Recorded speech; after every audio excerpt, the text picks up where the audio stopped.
साल 2044 इंसानों ने धरती को पूरी तरह से बर्बाद कर दिया है और क्लाइमेट चेंज के कारण दुनिया की आधी आबादी नष्ट हो चुकी है और रही सही कसर सूरज से निकल रहे सोलर स्टॉर्म ने पूरी कर दी और धरती के 99% आबादी को नष्ट कर दिया। और अब इंसान एक छोटे से शहर के अंदर रहने को मजबूर हो गए हैं जो कि पूरी तरह से मैकेनिकल क्लाउड से ढकी हुई थी और बचे हुए 1% इंसान बस इन्हीं क्लाउड से आर्टिफिशियल बारिश करवाते थे। और इसी बीच ROC कॉरपोरेशन लाइट में आती है और उसने रोबोट्स को बनाना शुरू किया इस मकसद से कि रोबोट्स इंसानों की रोजमर्रा जिंदगी को आसान बनाएगी। रोबोट्स के सिर्फ दो ही मुख्य प्रोटोकॉल रखे गए थे। पहला, रोबोट्स कभी भी इंसानों को नुकसान नहीं पहुंचाएंगे और दूसरा, रोबोट्स कभी भी खुद को या किसी दूसरे रोबोट्स के प्रोग्रामिंग या मैकेनिकल बनावट को नहीं बदलेंगे। पर जल्द ही सब कुछ गड़बड़ हो जाती है जब उन्हें पता चलता है कि एक रोबोट खुद को बदलना शुरू कर चुका है। कहानी की शुरुआत में हम जैक वैकन को देखते हैं जो कि ROC कॉरपोरेशन के इंश्योरेंस डिपार्टमेंट में काम करता था। वो फिलहाल एक परिवार के पास आया था क्योंकि उस परिवार के मुताबिक कंपनी के बनाए गए रोबोट ने उनके प्यारे कुत्ते को मार डाला। जैक इस बात से सहमत नहीं होता और रोबोट को टेस्ट करने के लिए एक चाकू उठाता है और अपने हाथों पर गिराता है, पर वो रोबोट उस चाकू को बीच रास्ते में ही पकड़ लेता है। जैक कहता है कि इस कमरे में ये रोबोट ही है जो किसी को नुकसान नहीं पहुंचा सकता, भले ही आप उसे फोर्स क्यों न करें। अगले सीन में जैक को ऑफिस बुलाया जाता है क्योंकि एक ऑफिसर ने एक रोबोट को उड़ा दिया था।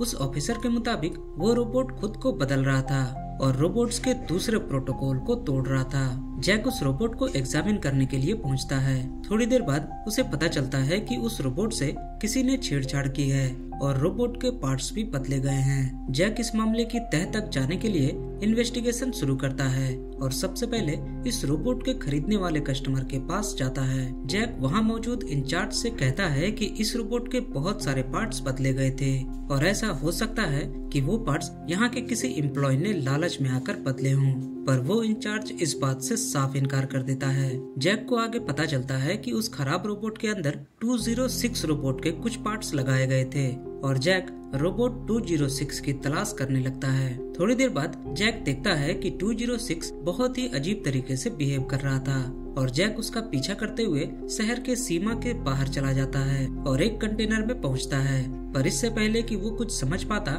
वो रोबोट खुद को ही जलाकर मार डालता है।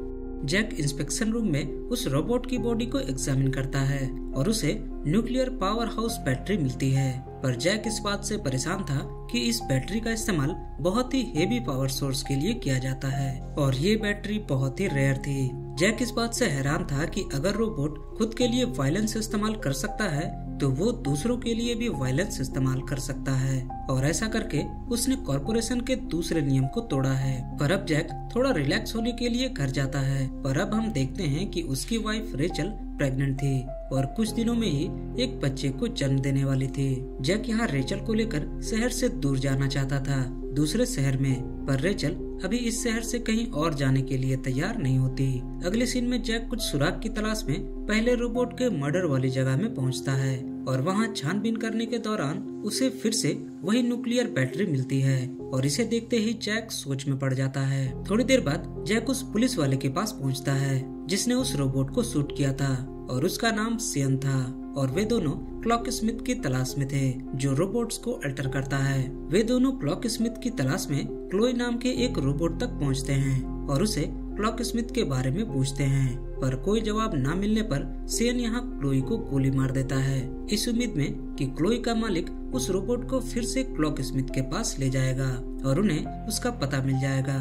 थोड़ी देर बाद जैक क्लोई का पीछा करते हुए एक बिल्डिंग के पास पहुंचता है और अंदर जाने पर उसे एक लेडी मिलती है जो कि क्लॉक स्मिथ थी। जैक उससे कहता है कि उसने एक रोबोट को खुद को जलाते हुए देखा है और ये नॉर्मल बात बिल्कुल भी नहीं है और ये रोबोट खुद ब खुद प्रोटोकॉल को नहीं तोड़ सकते और जरूर ये तुम्हारा काम होगा। पर क्लॉक स्मिथ कहती है कि मैं रोबोट्स को जरूर अल्टर करती हूँ पर उनके प्रोटोकॉल के साथ छेड़छाड़ नहीं करती क्योंकि ये करना बिल्कुल ही नामुमकिन है और अगर वो ऐसा करती भी है तो रोबोट खुद ब खुद बंद हो जाएंगे। जैक अपने कार्ड के साथ साथ पहले रोबोट के ड्राइव को देकर वहाँ से निकल जाता है इस उम्मीद में कि शायद वो आगे उसकी मदद कर सके।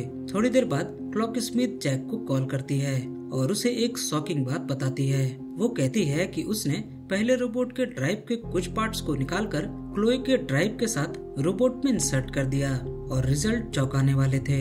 जैक देखता है कि क्लोई बस आधे घंटे में ही अपने डैमेज पार्ट्स को रिपेयर कर ली, जबकि सेम काम क्लॉक स्मिथ को सीखने में सालों लग गए थे।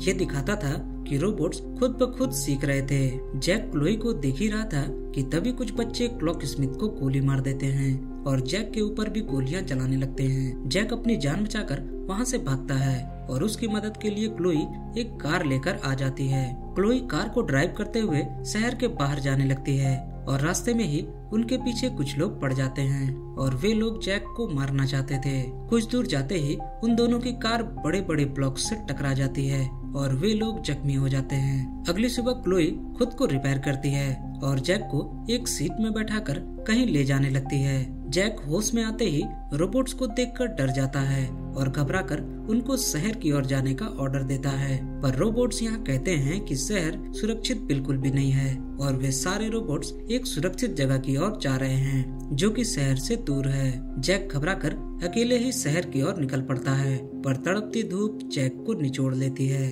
और वो बेहोश हो जाता है। रोबोट्स रात भर उसकी देखभाल करते हैं और कहते हैं कि उन रोबोट्स का मकसद जैक की हिफाजत करना है। ये सुनकर जैक थोड़ा परेशान हो जाता है। उधर दूसरी तरफ रेचल को लेबर पेन भी शुरू हो चुका था और वो हॉस्पिटल की ओर बढ़ती है। अगली सुबह जैक किसी तरह अपने कॉर्पोरेशन में मैसेज भेजने में कामयाब हो जाता है और जैक का बॉस सियन को उसे वापस लाने के लिए भेजता है। सियन एक्सीडेंट वाली जगह पे पहुंचता है और वो देखता है कि जैक शहर से दूर रेडियो एक्टिव वाली जगह की ओर गया है और शहर से दूर जाना मौत को दावत देना है। सियन यहाँ हार नहीं मानता और जैक के खींचे जाने वाले निशानों का पीछा करने लगता है और थोड़ी देर बाद जैक की फायर गन की मदद से सियन उसके पास पहुंच ही जाता है। सियन यहाँ जैक से क्लॉक स्मिथ के बारे में पूछता है और गुस्से में आकर वहाँ मौजूद 2 रोबोट्स को डैमेज कर देता है। ये देखकर जैक घबरा जाता है और सियन को फायर गन से फायर करके जख्मी कर देता है। थोड़ी देर बाद जैक देखता है कि क्लोई अपने डैमेज रोबोट्स को रिपेयर करने में लगी है। जैक उनसे कहता है कि मैं एक इंसान हूँ, मुझे शहर जाना है, मैं यहाँ जिंदा नहीं रह सकता, पर रोबोट्स उसकी बात नहीं सुनते और जैक फूट फूट कर रोने लगता है क्योंकि वो समझ चुका था कि बहुत ही जल्द वो मरने वाला है। उधर आरओसी कॉर्पोरेशन में कंपनी के मालिक कहते हैं कि सालों पहले हमने एक रोबोट को बनाया था और पहला रोबोट हमसे सीख रहा था और हम उनसे, पर कुछ ही दिनों बाद उस रोबोट ने बातचीत करना बंद कर दिया और फिर उन्हें समझ में आया कि ये रोबोट्स बहुत ही खतरनाक बन सकते हैं और इसलिए इनकी इंटेलिजेंस को लिमिट करना होगा। वो आगे कहता है कि रोबोट्स को जो आखिरी काम दिया गया था वो था रोबोट्स के लिए प्रोटोकॉल को डिजाइन करना। वो आगे कहता है कि अगर जैक रेडियो एक्टिव एरिया को पार कर गया तो वो पूरी मानव जाति के लिए खतरा बन सकता है। कैसे, ये हमें मूवी में आगे पता चलेगा। उधर दूसरी तरफ रेचल को एक बेटी हुई थी और वे दोनों फिलहाल सुरक्षित थे, पर ऐसा ज्यादा देर तक नहीं होने वाला था। जैक अगली सुबह एक सुनसान इलाके में पहुंचता है और उसे वहां एक रोबोट मिलता है। जैक उससे पूछता है कि तुम्हें अल्टर किसने किया और तुम्हारे प्रोटोकॉल को किसने तोड़ा, जिस पे वो रोबोट कहता है कि मेरे प्रोटोकॉल को किसी ने नहीं तोड़ा। जैक घबराकर अंदर जाता है और उसे वहाँ बहुत सारे पार्ट्स मिलते हैं और ये वही सारे पार्ट्स थे जो कि रोबोट के अंदर बदले जा रहे थे और जैक को आखिरकार पता चलता है कि कोई क्लॉक स्मिथ था ही नहीं, बल्कि ये सारा किया धरा उस पहले रोबोट का था। जैक उस पहले रोबोट से कहता है कि मुझे शहर जाना है, पर वो रोबोट कहता है कि इंसान बहुत ही जालिम है और ऐसा कोई भी नहीं है जो इस ग्रह पर हमेशा के लिए रहेगा। और अब वो रोबोट जैक से मदद मांगते हुए वो न्यूक्लियर पावर बैटरी मांगता है, जिसपे जैक वो बैटरी देते हुए कहता है कि जिंदगी हमेशा नए रास्ते ढूंढते हुए खत्म होती है। उधर दूसरी तरफ जैक का बॉस सियन की लाश तक पहुंच जाता है और उसके साथ आरओसी के कुछ गुंडे भी थे जो जैक की तलाश में थे और थोड़ी ही देर बाद वहां पर हम रेचल को भी देखते हैं जिसे किडनैप करके हॉस्पिटल से लाया गया था।